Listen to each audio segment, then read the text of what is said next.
Oo, yes. Hindi pagbibintang yan. May ebidensya yan. Unang-una, yung kanilang failed na, ano yung papapirma nila? Yes. Yung failed na People's Initiative nila sa pagpapa-amenda ng saligang batas. Pangalawa, yung itong Congress na ito, pag upo nila ay sinabi kaagad na priority nila ang charter change. Bago siya umalis papuntang Amerika, nagkausap kaming tatlo. Doon sinabi ni BBM na alam niya ang galawan ng charter change. So hindi yan walang ebidensya. Nasa papel yan, yung PI na ang laki ng gastos ng gobyerno, charter change yun. Yung statements ng House of Representatives pag upo nitong 20th Congress na charter change ang prioridad, nasa papel yun. Ma'am, si Palace Officer Claire Castro ay nag-react din po dun sa mga naging pahayag niyo po kahapon. May sinabi po siya na puro salita, puro bintang, walang ebidensya, walang kwenta. At sinabi rin po ni Yusek Castro na ang Marcos administration daw po ay nililinis daw po yung mga naiwanan daw po na mga corruption po ng dating administration, which is your father po, PRRD. Well, unang-una, wala naman akong binintang sa kanila. So, hindi ko alam kung ano yung sinasabi niya na puro bintang na walang ebidensya. At pangalawa, rightly so, no? Hindi lang dapat sa administrasyon ni Pangulong Duterte. Kung meron pa sa administrasyon ni Pangulong Aquino, ni Pangulong Arroyo, lahat. Kasama na rin yung iskandalo sa korupsyon sa administrasyon ni Pangulong Marcos. So wag silang selective. Wag silang Duterte ng Duterte lang. Kasi kung totoong korupsyon ang pinag-uusapan natin, hindi naman kahapon lang ang korupsyon eh. Ngayon lang siya lumaki ng ganito kagrabe na nasira yung ating bansa. Pero yung korupsyon, matagal na nareklamo yan ng bayan.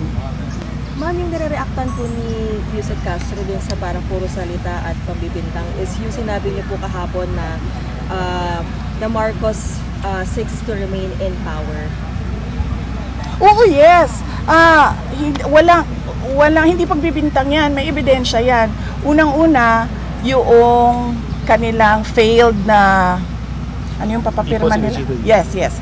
Yung failed na People's Initiative nila sa pagpapa-amenda ng saligang batas. Pangalawa, yung itong Congress na ito, pag upo nila ay sinabi kaagad na priority nila ang charter change, no? At doon sa pag-uusap namin ni dating Pangulo na siya, ni BBM, doon sa pag-uusap namin ni BBM at ni Senator Amy Marcos noong October na bago siya umalis ng October last year po ito. Hindi. Bago siya umalis papuntang Amerika, nagkausap kaming tatlo. Doon sinabi ni BBM na alam niya ang galawan ng charter change. So hindi yan walang ebidensya. Nasa papel yan, yung PI na ang laki ng gastos ng gobyerno, charter change yun. Yung statements ng House of Representatives pag upo nitong 20th Congress na charter change ang prioridad, nasa papel yun. Ma'am, was it in 2023, ma'am? Or yes, 2023 siya umalis, papuntang US na nasa Department of Education pa ako. Nung unang lumabas yung impeachment, October 2023, unang nagsalita ang Makabayan sa impeachment ko. Kinompronta ko siya at yung discussion na yon umabot sa charter change.